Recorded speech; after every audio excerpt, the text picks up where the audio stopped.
Capítulo 2. Algunos pilares cerebrales básicos. El cerebro humano es un órgano muy especial, no solo por lo que implica su funcionamiento, lo que quiere decir estar encargado de expresar la conducta, el lenguaje, el pensamiento y los sentimientos, sino como órgano mismo en su contexto biológico. El proceso de la evolución biológica ha esculpido un cerebro muy diferente al que se puede encontrar en cualquier otro ser vivo, incluidos nuestros más cercanos antecesores vivos, los chimpancés. No solo en lo que se refiere a su tamaño y su peso, casi 1,5 kilos frente al medio kilo que pesa el chimpancé, sino a su fina estructura y organización. Es cierto que muchas partes del cerebro humano y el del chimpancé, aun cuando de tamaños diferentes, tienen un diseño muy similar, pero no es menos cierto que otras partes presentan diseños muy diferentes. En particular, la corteza prefrontal, cuya organización neuronal y nodos de distribución de la información a otras áreas de la corteza son fundamentales en la elaboración de los procesos mentales y sobre todo en lo que se refiere al pensamiento racional, simbólico y a la toma de decisiones, valores, normas y ética. El cerebro humano comienza su construcción a los pocos días, 16, tras ser fecundación. En el transcurso de su desarrollo intraútero, durante los periodos fetal temprano y fetal tardío, y en particular en este último, hay un proceso muy activo de reorganización neuronal de la corteza cerebral. Este desarrollo continúa en la etapa postnatal, temprana e infancia con una sobreproducción de circuitos neuronales en esta estructura del cerebro. Tras el nacimiento y hasta los 2 años de edad, hay un progresivo enriquecimiento del árbol dendrítico y el número de sinapsis aumenta. En esta etapa, la entrada de información sensorial es muy importante para el progreso postnatal del desarrollo de la organización sináptica. Ello ha sido estudiado particularmente en la corteza visual. Este papel de la información sensorial en el desarrollo y maduración de la sinapsis es esencial para entender los efectos generales de una gran cantidad de factores ambientales en el progreso postnatal de la organización de la corteza cerebral. La información de sinapsis a lo largo del desarrollo difiere apreciablemente entre las diversas regiones del cerebro humano. Sabemos que el número de espinas dendríticas aumenta y alcanza su pico máximo entre las 34 a 36 semanas de la gestación para descender rápidamente tras el nacimiento.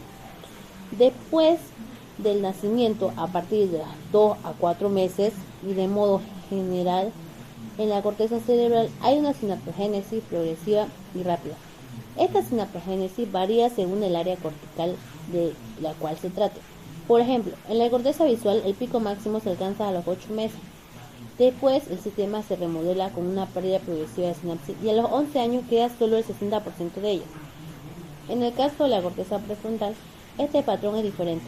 El máximo de riqueza sináptica se adquiere hasta los 2 años y esta progresión continúa más lentamente hasta los 7. A partir de esa edad, el proceso de neurogénesis se remodela con la pérdida de sinapsis que también alcanza el 40%.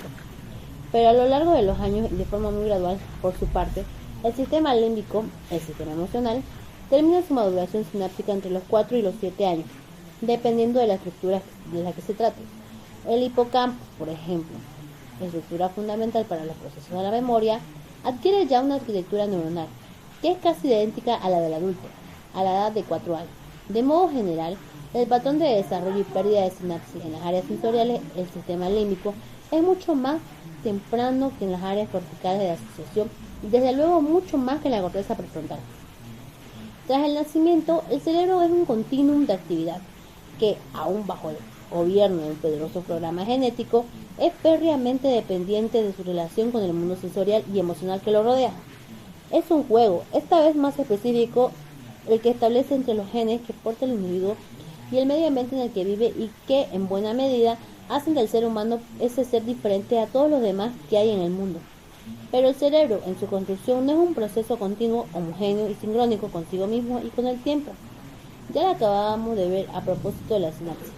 El desarrollo cerebral se produce de una forma asincrónica, tiene tiempos diferentes. Los programas del genoma se dirigen, dicho desarrollo específico, tienen a lo que podemos describir como ventanas que se abren en un momento determinado. Y es en ese momento determinado cuando cierta información del entorno sensorial, motora, familiar, social, emocional o de razonamiento pueden entrar por ellas y ningún momento es más óptimo que ese. Pues estas ventanas abiertas se cierran con el tiempo para dar paso a la apertura de otras. Hoy comenzamos a saber que estas ventanas plásticas o periodos críticos en los que el medio específico que rodea al individuo deben estar necesariamente presentes, son absolutamente fundamentales para el desarrollo de muchas funciones del cerebro, como el habla, la visión, la emoción, las habilidades para la música o las matemáticas, el aprendizaje de una segunda lengua o en general los procesos cognitivos, conocimiento y razonamiento.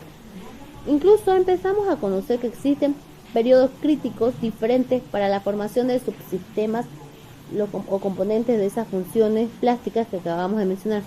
Permítanme un símil que ya he relatado alguna vez en otra parte y que ayudará a entender fácilmente lo que trato de decir. Piénsese que el desarrollo del cerebro del niño, desde el momento de la fecundación, se asemeja a la construcción de un coche en una cadena de montaje. El coche en sus piezas más elementales, o sea los genes, es transportado por una cinta que corre a una determinada velocidad, tiempo, en donde a lo largo del recorrido se le va montando piezas, medio ambiente. El tiempo de este recorrido varía en función de determinadas condiciones, como puede ser el número de piezas que se requiere montar en cada periodo del recorrido o la dificultad de su montaje. Periodo prenatal, periodo perinatal, primera infancia, infancia media e infancia mayor, pubertad, adolescencia, jóvenes adultos, adultos y senencia.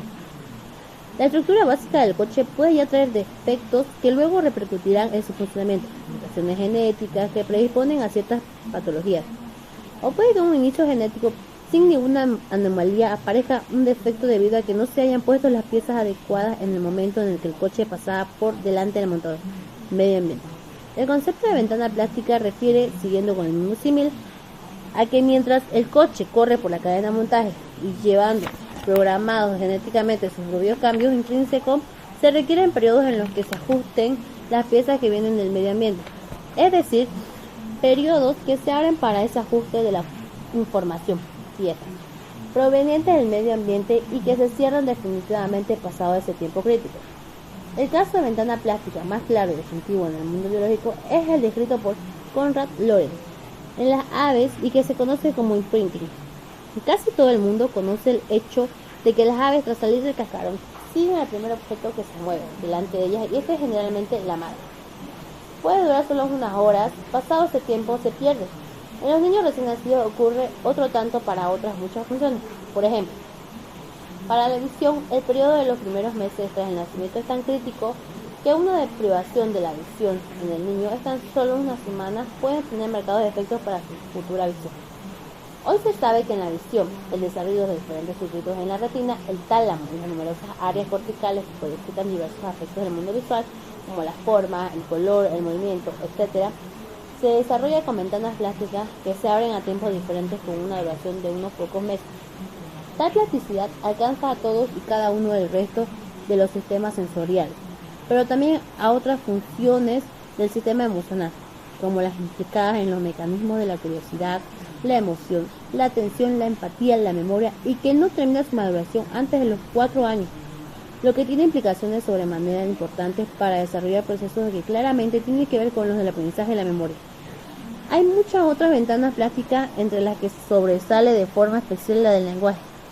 Parece que el habla no es algo con lo que se nace con la potencialidad de hablar, pero solo el aprendizaje en un periodo de tiempo determinado logra convertir en hecho aquello que únicamente está en potencia. Un niño que no ha oído hablar nunca a sus semejantes antes de los 7 o los 8 años, jamás podrá hacerlo después o, desde luego, lo hará con enormes dificultades y limitaciones. Las ventanas plásticas del lenguaje se cierran alrededor de esa edad. Las ventanas plásticas del lenguaje y de la visión que acabamos de mencionar son complejas y en ellas hay subventanas. Por ejemplo, en este caso, el proceso de adquisición de la semántica, significado de las palabras, es diferente en el tiempo a la adquisición de la sintaxis, construcción del lenguaje. O, en el caso de la visión, la adquisición de los diferentes componentes del objeto visto, como el color, la forma o el movimiento, también es temporalmente diferente. Es más, parece que existen no solo ventanas para los grandes sistemas o subsistemas, sino microventanas de duración de horas o días en la conformación molecular de muchos microcircuitos en el cerebro. ¿Podrían estos conocimientos ayudar a definir mejor los tiempos de la enseñanza, por ejemplo, de la gramática o del inglés o de una tercera lengua? ¿Cuándo para enseñar las matemáticas?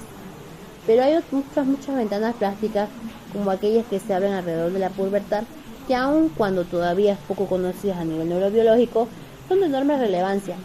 Y es que conocer los mecanismos por los cuales opera el cerebro emocional A esas edades tempranas y como proceso de codificar ese complejo ingrediente de carga genética, carga ambiental, biológica, educación y cultura en el contexto de una invasión hormonal crítica que abre el cerebro y fija nuevos patrones de conducta individual. Es absolutamente imprescindible para conocer las raíces biológicas de esta otra etapa convulsa que es luego la adolescencia. Precisamente durante estos periodos relativamente largos que son la pubertad y la adolescencia, el cerebro sufre profundos cambios en su camino de construcción hacia el cerebro adulto. Cambios que no son solo de matriz o de modelado de un cerebro ya hecho, sino un auténtico hacerse cerebro adulto, como la muerte de neuronas y el aumento o disminución del grosor y el árbol de conexiones de las que permanecen vivas. De estas ventanas que estamos considerando, hay un área del cerebro, la corteza prefrontal, que sufre un retraso de maduración considerable. Esta área del cerebro está implicada nada menos que en todo aquello que consideramos más humano, desde la ética, la moral, el razonamiento o la propia responsabilidad social, el control de las emociones y la impulsividad, hasta la toma de decisiones y la planificación responsable del futuro de la propia vida del individuo. Esta parte del cerebro de la que hablamos, de hecho, no termina de madurar hasta los 25 o 27 años, que es cuando ya aparecieron ciertos neurotransmisores y cuando se han terminado de aislar con mielina los axones de los neuronas. ¿Qué ventanas se abren y cuáles se cierran en ese largo periodo tan crucial para la construcción madura del ser humano? ¿Qué ventanas se abren y cuándo se cierran durante la pubertad en esa cascada hormonal que invade y transforma el cerebro de los jóvenes? ¿Y cuándo durante ese largo periodo de la adolescencia en el que, como acabo de señalar, mueren tantas neuronas y hay una nueva reorganización de ciertas áreas de la corteza cerebral? Y en todo esto, ¿qué elementos y estímulos del medio ambiente son los más relevantes para una mejor educación y enseñanza de los adolescentes? Pero pasemos a considerar brevemente el cerebro ya formado y maduro. El cerebro humano adulto está constituido esencialmente por unos 100.000 billones de neuronas y otras células que llamamos glia, un número casi 10 veces mayor. Un conjunto de neuronas interconectadas y distribuidas en pequeños o amplios territorios de la corteza cerebral conforman los circuitos neuronales que codifican para funciones específicas. Hoy sabemos que este cerebro adulto, como continuación del periodo de desarrollo, sigue siendo plástico, cambiante. La propia neurona es plástica, es decir, está cambiando constantemente gracias al trabajo de sus propios genes. Y esto último se refleja obviamente en los circuitos que conforman estas neuronas, donde se genera quiénes somos cada uno y cómo ese uno cambia cada día y a lo largo de toda la vida. Precisamente la interacción del individuo con el medio ambiente produce continuos cambios en el cerebro. De hecho, aprender y memorizar es eso, cambiar el cableado sináptico del cerebro, y aprender y memorizar es el proceso que realiza el ser humano desde que nace hasta que muere. El cerebro humano es un órgano heterogéneo. Su corteza cerebral está dividida en muchas áreas y estructuras. Por un lado, posee áreas en particular, donde se crea la sensación y la percepción del mundo a través de su información proveniente de los órganos, de los sentidos, visión, audición, tacto, temperatura, dolor, gusto, olfato. Y por otro, las áreas en donde se elaboran los programas motores con los que se ejecuta la conducta, pero también posee esos largos territorios prefrontoparieto-temporales, las áreas de asociación, donde se elaboran los procesos mentales, el pensamiento abstracto y simbólico, y los sentimientos. La neurociencia ya aporta abundantes conocimientos acerca de los códigos neuronales que elaboran los procesos mentales y se sabe que están cifrados en códigos de tiempo, abiertos y no anatómicos y fijos en el espacio. La corteza cerebral está dividida en dos estructuras. Los dos hemisferios, derecho e izquierdo, que albergan funciones diferentes y complementarias. La unidad funcional del cerebro se realiza gracias a ese puente anatómico que une ambos hemisferios y que es el cuerpo calloso, 1.000.000 de fibras nerviosas. Cuando se analizan las funciones de ambos hemisferios cerebrales por separado, se comprueba que el hemisferio derecho es fundamentalmente un cerebro holístico global que realiza sucesiones de tiempos, acontecimientos y espacios, lugares, muy diferentes de modo constante. Es generador de ritmos, música, imágenes, dibujos. Es el hemisferio creador. Funciona bajo el foco de una atención dispersa y en parte inconsciente del hemisferio izquierdo, por su parte, es lenguaje, lógica, matemáticas. Es el hemisferio analítico. Funciona bajo el foco de una atención focalizada, consciente. Ambos hemisferios trabajan siempre juntos y en conjunción, pues para la elaboración